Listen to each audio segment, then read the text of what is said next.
Iran's closest partners are watching the Gulf crisis closely, and one of them has just staged a very public reminder of what it can do.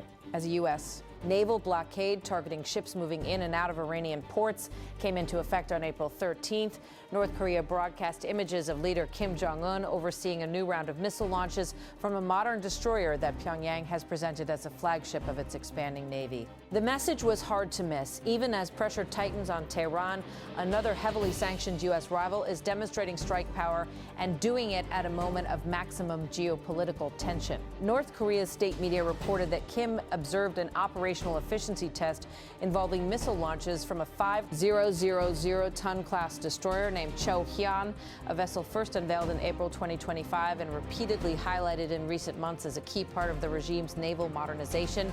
The launches, according to North Korean reporting, took place over the weekend. Along the country's western coast and featured both cruise missiles and anti-ship weapons. Photos released by Pyongyang showed Kim alongside senior military officials watching missiles arc out over the water. Other images showed him touring workstations on the ship, inspecting what North Korea clearly wants the world to see as a high-end combat platform rather than a symbolic parade asset. North Korean media claimed the strikes hit with surgical precision, supplying unusually specific timing details for the missiles in flight. According to the report, 2 cruise missiles flew 7,869 to 7,920 seconds, and 3 anti-warship missiles clocked 1960 to 1973 seconds, with all of them striking targets dead on. The government in Pyongyang framed the test as proof the vessel is combat ready, and as a justification for building more, North Korea has indicated the Choe Hyon is not meant to be a one-off, but the start of a larger program. The latest test also follows earlier Fury and drills involving the same destroyer-type platform, underscoring that Pyongyang is attempting to normalize frequent weapons demonstrations at sea, not just on land-based launch sites. In the accompanying messaging, Kim stressed what North Korea has repeatedly called the core of its strategy, a nuclear deterrent that must be strengthened without limits, combined with improved conventional strike options that could threaten opposing naval forces. State media reported that Kim demanded sharper strike capabilities and emphasized nuclear deterrence as the top priority, presenting the destroyer's role as part of a broader posture meant to keep U.S. and allied forces at risk. That timing matters because it's not happening in a vacuum. The Gulf crisis is already reshaping military postures and energy markets, with the Strait of Hormuz once again central to global anxiety. The U.S. has said it is enforcing a blockade focused on Iranian port traffic, a step that raises legal, military, and economic questions, while also increasing the risk of miscalculation at sea. Washington's stated goal is to squeeze Iran's ability to use maritime trade as leverage, while still allowing freedom of navigation for vessels transiting the strait to and from non-Iranian ports. Iran, for its part, has condemned the move and warned of consequences across the region. The broader conflict environment remains volatile, with diplomatic channels under strain, even as mediators push for talks to resume before a temporary ceasefire window closes. Against that backdrop, North Korea's missile test reads as more than routine military theater. It functions as strategic signaling, a way to remind Washington that U.S. attention and naval assets are finite, and that escalation pressures can build in more than one place at a time. It also reinforces another conversation now accelerating around the war, whether Iran's missile capability, the battlefield tool Tehran relies on most heavily when facing a technologically superior opponent, is as domestically independent as Iran often presents it. A growing body of analysis has long suggested Iran's missile program benefited from foreign assistance, particularly in its earlier stages.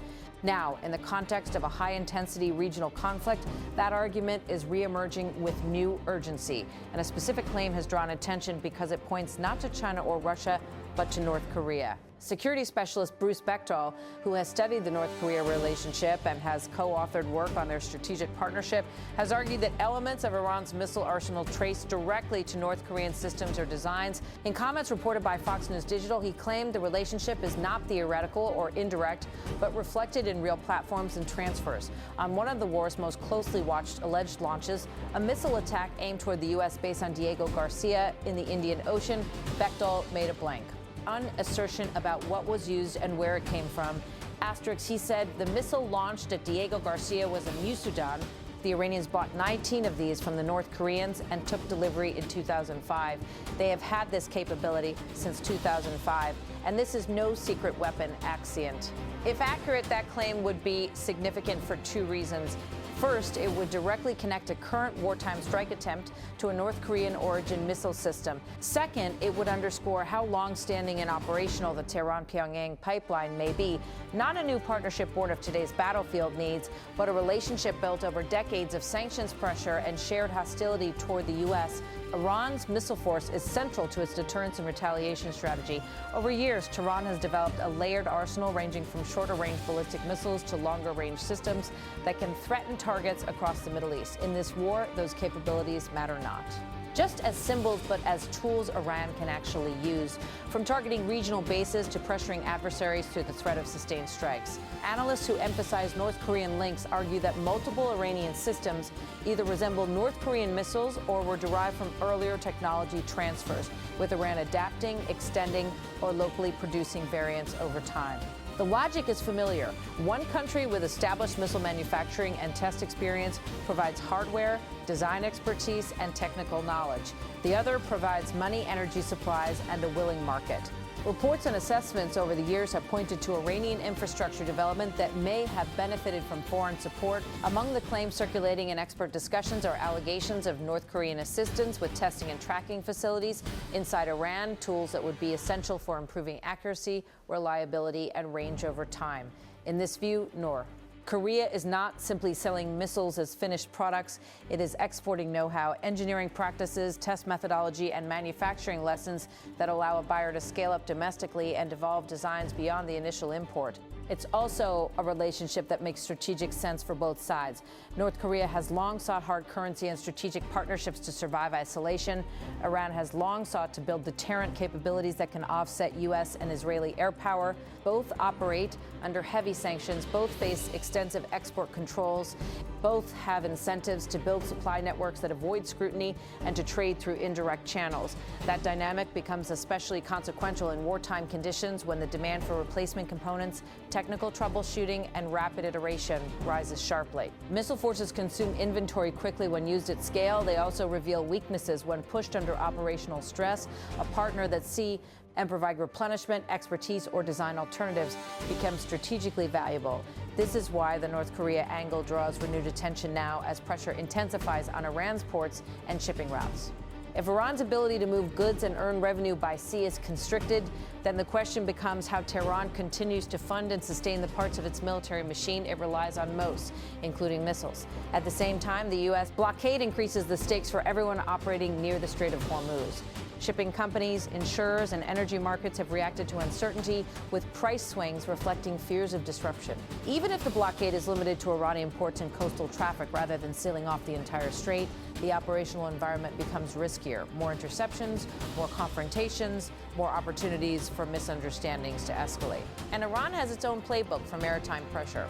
Its forces have, in past crises, used fast attack craft, drones, mines, and seizures to create leverage and signal resolve. The U.S. and allied navies, meanwhile, seek to prevent a scenario where commercial shipping becomes a hostage to conflict dynamics. The result is an extremely crowded escalation ladder with multiple points where a single incident could become a broader clash. North Korea's destroyer missile test slots neatly into that picture, a third actor reminding Washington that it can create problems elsewhere and that U.S. strategy must account for more than one theater of risk. Even the type of missile-emphasized anti-ship weapons carries its own strategic message. In an era where aircraft carriers and large surface groups remain symbols of U.S. power projection, demonstrating anti-ship strike capability is a way of challenging the assumption that U.S. naval dominance is uncontested.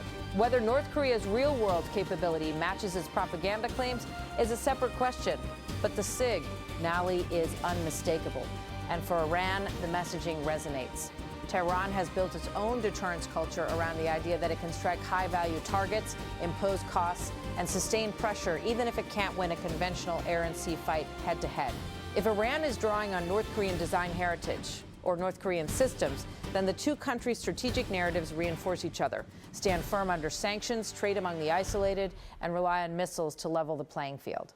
This is also why allegations of a deeper Tehran-Pyongyang relationship don't fade away, even when they're hard to verify in real time. The partnership fits an established pattern: clandestine transfers, dual-use technology, and long-term technical cooperation that is difficult to trace publicly but leaves fingerprints in design similarities and infrastructure growth. For Washington and its allies, that raises questions beyond today's battlefield. It suggests that efforts to contain proliferation can't be separated from the political realities that drive sanctioned states toward each other. It suggests that isolating one country may push it to find new pathways through another. And it suggests that a regional war can become a proving ground not only for local weapons, but for networks that span continents. For now, the immediate reality is clear. A U.S.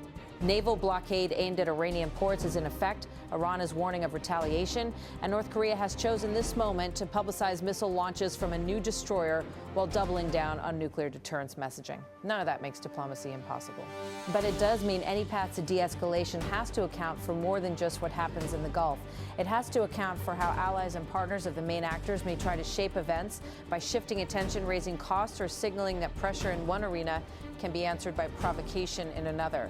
And it has to account for a uncomfortable possibility that the weapons shaping this war, especially the missiles at the heart of Iran's strategy, may reflect not only Iran's industrial base, but a longer, quieter story of collaboration between two states that have learned to survive by building power together under sanctions.